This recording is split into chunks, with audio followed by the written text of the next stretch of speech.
बाबा कहते हैं साधन जो करे पूर्ण तत्परता सो करे, आलस्य उपेक्षा एवं प्रमाद न छू जाए। बाबा कहते हैं जो भी साधन करें, हम जो भी साधना करें उसको पूरी तत्परता से पूरा मन लगा के करना चाहिए। उसमें आलस और उपेक्षा हमारे मन को छूना भी नहीं चाहिए। आगे बाबा कहते हैं जो साधन करे वे सुरक्षित रहे, कोई कामना ना बने, भोग ना बढ़न पावे, सादगी अपनावे, जहाँ ताई बने विलासिता ना बढ़ावे, सादा आहार, सादा वस्त्र, सादा स्थान तथा अपने को साधारण ही माननो। बाबा कहते हैं जो साधन हम करते हैं वह साधन सुरक्षित कब रहता है? तो बाबा कहते हैं कि साधना करने के बाद में किसी प्रकार की कोई कामना हमारे मन में नहीं बनना चाहिए, हमारे भोग के साधन नहीं बढ़ना चाहिए, सादगी से जीवन व्यतीत करना चाहिए, जहाँ तक बने वहाँ तक जो है विलासिता से बचना चाहिए, और सादा आहार, सादा भोजन करना चाहिए जिसमें तेल मिर्च मसाला आदि अधिक ना हो, ठाकुर जी को भोग लगा कर। और सादा वस्त्र, वस्त्र भी साधारण ही होना चाहिए, बहुत महंगे आदि ना हो।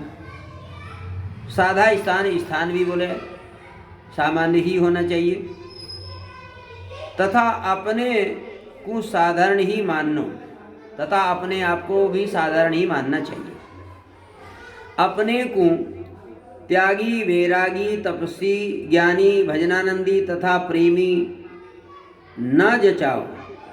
मतलब अपने आप को ना त्यागी माने, ना वैरागी माने, न तपस्वी माने, न ज्ञानी माने, न भजनानंदी माने, न प्रेमी माने। दिखावे के ताई कोई साधन ना करे, दिखाने के लिए कोई भी साधन नहीं करना चाहिए। संसारी प्राणियों के साथ व्यवहार मात्र पालन करें। जो संसार के मनुष्य हैं उनके साथ में केवल व्यवहार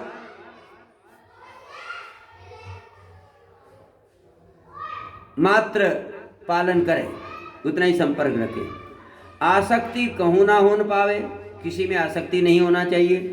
साथ ही सब यही समझे कि हमसो बड़ो प्रेम करे है। साथ ही सब यही समझे कि हमसो बड़ो प्रेम करे है। सबके प्यारे सबसो न्यारे, ऐसी रहनी रहिए। सबके प्यारे हों और सबसे न्यारे भी रहें, ऐसी रहनी रहना चाहिए। सर्वथा मिटानो है व्यर्थत्व, यानी व्यर्थ में जो हमारा समय जाता उसको मिटाना है। स्वभाव अति उत्तम बने, सतत यही करनो, यही कहनो, यही सुनो, यही विचारनो। अब बाबा आगे कहते हैं निम्नलिखित पांचों की पूर्ण तत्परता सो पालन करें। ये 5 बातें बाबा बता रहे हैं जिनका पालन साधक को करना चाहिए। विश्व में कोई शत्रु ना रह जाए, स्वभाव अति उत्तम बने, काल व्यर्थत्व, समय केवल भगवत संबंधी कार्य में ही व्यतीत हो, निरंतर श्री नाम जप करते रहें, कछु करते हुए जिव्या श्री नाम का ही जप करती रहे। लक्ष्य में दृढ़ता, अपने नियम को सदा स्मरण रहे कि मोको यह नियम पालन करने हैं। मतलब अपने नियम का सदा स्मरण रहना चाहिए, ध्यान रहना चाहिए कि हमें इस नियम का पालन करना है। सबरे नियम अपने नियमन नेत्रन के सम्मुख ही नाचते रहें। हमारे जितने भी नियम हैं वो सब हमारे नेत्रों में बसे रहें कि हमको इसके बाद ये करना है, इसके बाद ये करना है। तब नियम में त्रुटि नहीं होए, तब जाके नियम में गलती नहीं होती। गड़बड़ी तो तब ही होए है जब नियमन को विस्मरण है जाए, यानी गड़बड़ी तो तभी होती जब हम अपने नियम को भूल जाते हैं। नियम पालन सोहूं नियम चिंतन को विशेष महत्व है। नियम का पालन करने से भी अधिक महत्व है नियम को याद रखना और फिर उसको करना। 3 प्रकार को चिंतन वर्जित है। बाबा कहते हैं 3 प्रकार का चिंतन वर्जित है। परदोष चिंतन, विषय चिंतन और व्यर्थ चिंतन। इनमें व्यर्थ चिंतन अति कठिन परे है, या पे विशेष ध्यान राखे। अर्थ चिंतन सो बचवे की युक्ति निकारणों तथा पूर्ण तत्परता सो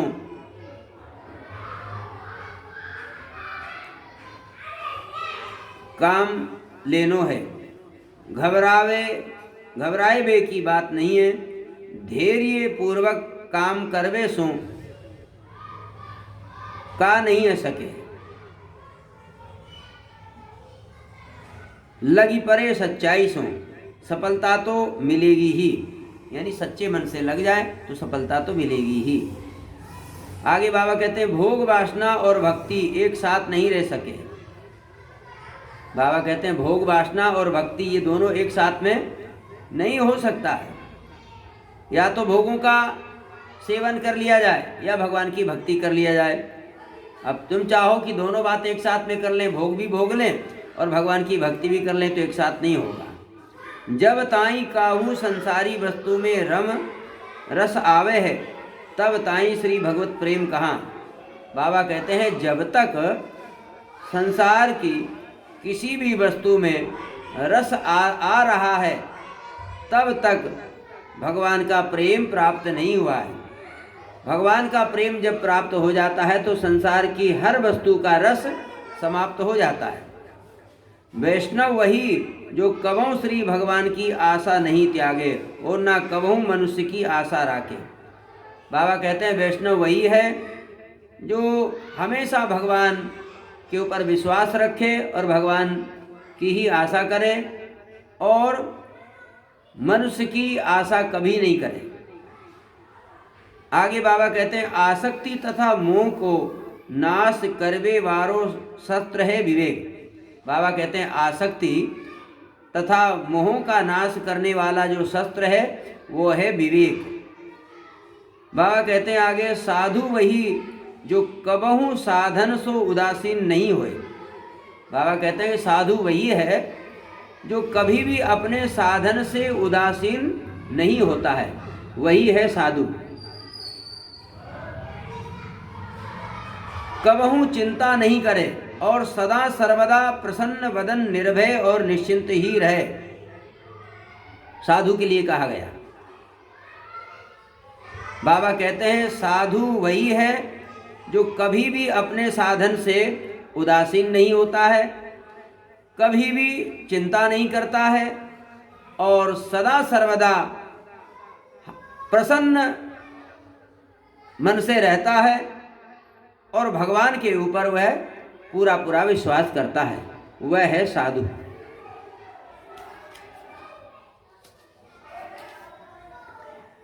भक्ति ज्ञान वैराग्य, स्नेह समझ समर्पण, अर्थात भक्ति में स्नेह और ज्ञान में समझ और वैराग्य में समर्पण की परम आवश्यकता है। 3 बातें भक्ति ज्ञान वैराग्य। तो कहते हैं स्नेह समझ समर्पण, ये 3 बात है। स्नेह समझ और समर्पण, अर्थात भक्ति में स्नेह चाहिए, ज्ञान में समझ चाहिए और वैराग्य में समर्पण चाहिए। भक्ति में प्रेम चाहिए, ज्ञान में समझ चाहिए और वैराग्य में समर्पण चाहिए। प्रेम के बिना भक्ति, समझ के बिना ज्ञान और समर्पण के बिना वैराग्य अधूरो मान्यो जाए है। बाबा कहते हैं प्रेम के बिना भक्ति अधूरी है, समझ के बिना ज्ञान अधूरा है और समर्पण के बिना वैराग्य अधूरा माना जाता है। साधक अपने को देखे कि हम जी रहे हैं, कौन कहता है। साधक को अपने आप को देखना चाहिए कि हम किसके लिए जी रहे हैं, अपने ताई अथवा संसार के ताई। हम अपने लिए जी रहे हैं या संसार के लिए जी रहे हैं, अथवा श्री भगवान के लिए जी रहे हैं। भक्ति की 3 क्रिया होए हैं। बाबा कहते हैं भक्ति की 3 क्रिया होए हैं। सेवा, स्नेह, समर्पण। साधक ना कछु चाहे, ना कछु राखे और ना काहू को अपनावे, तो अवश्य ही प्राप्त होएगो श्री भगवत प्रेम। बाबा कहते हैं कि साधक ना तो कभी कुछ चाहे, ना कुछ अपने पास में रखे और ना किसी को अपनावे, तो अवश्य ही भगवान का प्रेम प्राप्त हो जाता है। अवकाश ही अनर्थ को मूल है। जहाँ हम खाली बैठते हैं समझो अनर्थ का मूल है वो। मतलब साधक को कभी भी खाली नहीं बैठना चाहिए, कुछ ना कुछ भगवान का चिंतन, भगवान की सेवा करते ही रहना चाहिए। और यदि कोई साधक यदि कुछ नहीं कर रहा है, ऐसे बैठा है, अपने समय को बर्बाद करता है, तो कहते हैं ये अनर्थ का मूल है। साधक को बहिर्मुखी बनाइबे में नेत्र प्रथम है। साधक के लिए बाबा कहते हैं कि हमारे ये जो नेत्र है ना, ये हमको बहिर्मुखी बनाते हैं और अंतर्मुखी बनाइबे में कान प्रथम है। यदि हम अपने मन को और अपनी इंद्रियों को संसार में फंसाना चाहते हैं तो नेत्रों का उपयोग करें। मतलब ये जो नेत्र है ना, ये हमको संसार में फंसाते हैं, हमारी इंद्रियों को, हमारे मन को ये नेत्र संसार में फंसाते हैं। और वहीं पर ये जो हमारे कान हैं, ये हमारी इंद्रियों को, हमारे मन को ये भगवान में लगाते हैं। इसलिए भगवान को पाने में सबसे पहले कान का प्रयोग करना चाहिए। और कान के माध्यम से यानी श्रवण के माध्यम से ही भगवान हमारे हृदय में आते भी हैं। जब गुरुदेव भगवान मंत्र देते हैं तो कान में ही मंत्र देते हैं। तो मंत्र का मतलब साक्षात भगवान, नाम मतलब साक्षात भगवान।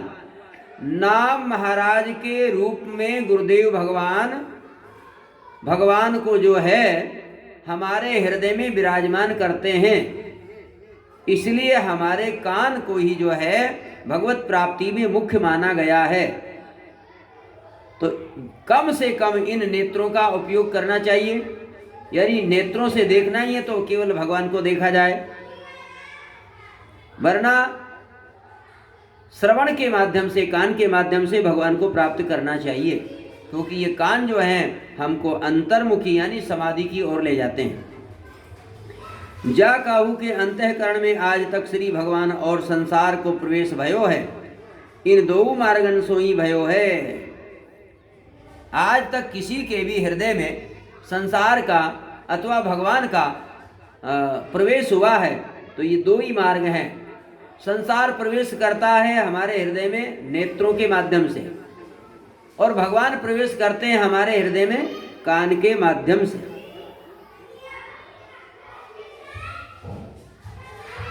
नेत्र और कर्ण यासो इनको बहुत ही संभारे। नेत्र को और कान को, इन दोनों को ज़्यादा से ज़्यादा संभाल के रखना चाहिए।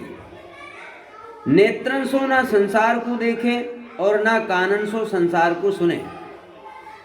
इन नेत्रों से संसार को नहीं देखना चाहिए और इन कानों से संसार को सुनना नहीं चाहिए। जब जब देखे और सुने तो केवल श्री भगवान और भगवत जनन को, जब जब देखने का अवसर आवे तो भगवान को देखे और जब सुनने का अवसर आवे तो भगवान को सुने। और भगवत जनन को तथा इनके पवित्र यश को हूँ देखे और सुने। बाबा कहते हैं बुद्धि जब यह दृढ़ निश्चय कर ले है कि केवल श्री भगवान ही मेरे सर्वस्व हैं। बाबा कहते हैं बुद्धि जब इस बात का दृढ़ निश्चय कर लेती है कि भगवान ही मेरे लिए सर्वस्व हैं और कोई मेरा नहीं है, तब ही बुद्धि में प्रियतम को प्रवेश होए और तब ही संसार को बंधन टूटे है। जब हमारी बुद्धि पूरी तरह से ये निश्चय कर लेगी कि हमारे लिए भगवान ही है और भगवान ही हमारे सर्वस्व हैं, तभी जाकर के संसार का बंधन टूटेगा और आसक्ति छूटेगी। साधक के जीवन में, प्रेम पथ के पथिक के जीवन में व्यवहार शुद्धि, नियम, निष्ठा और प्रतिज्ञा पालन की परम आवश्यकता है। श्री उड़िया बाबा जी महाराज को ये महावाक्य है। साधक के जीवन में व्यवहार शुद्धि और नियम निष्ठा और प्रतिज्ञा पालन, ये तीन बातें परम आवश्यक है। श्रद्धा सकामी उपासक को नहीं होए। प्रथम तथा प्रधान वस्तु है प्रियतम में आत्मीयता। सबसे पहली वस्तु है कि अपने जो प्रियतम यानी अपने जो ठाकुर जी हैं, अपने जो प्रभु हैं, उनमें आत्मीयता होना चाहिए। प्राणी मात्र की अंतरात्मा है परमात्मा श्री भगवान, तब तो प्राणी मात्र के ही आत्मीय भय अपने आत्मीय सो आत्मीयता होनी ही चाहिए। हो यही अनर्थ महा अनर्थ है। जब यह निश्चय है जाए कि केवल ये ही हमारे हैं, तब तो सहज ही में इनमें ममता, आसक्ति, मोह स्वतः ही है जाए। जब ये निश्चय हो जाता है कि हमारे तो केवल भगवान ही हैं, तो बड़ी सहजता से इनमें जो है आसक्ति और मोह और प्रेम बड़े आराम से हो जाता है। या में देर नहीं लगे है, कारण कि ममता, आसक्ति आदि प्रवृत्ति की क्रिया है, मतलब इनमें देर नहीं लगती। भगवान में आसक्ति होने में देर नहीं लगती। फिर जो जीव को जन्म जन्म को स्वभाव है, ये जीव का जन्म जन्म का अभ्यास बना हुआ है संसार में आसक्ति करने का, तो वही संसार वाली आसक्ति भगवान में कर लो। देर लगे हैं निवृत्ति मार्ग के साधन में, छोड़ने में देर लगती है, मोड़ने में देर नहीं लगती। इनमें आसक्ति, ममता, मोह होनो ही प्रेम है, यानी भगवान में आसक्ति और ममता और मोह होना ही प्रेम है। जब प्रेम है जाए तब कछु करनो ही नहीं पड़े है। बाबा कहते हैं जब प्रेम हो जाता है तो तब कुछ करना ही नहीं पड़ता है, स्वतः ही सब कछु हो तो रहे, सब अपने आप होता रहता है।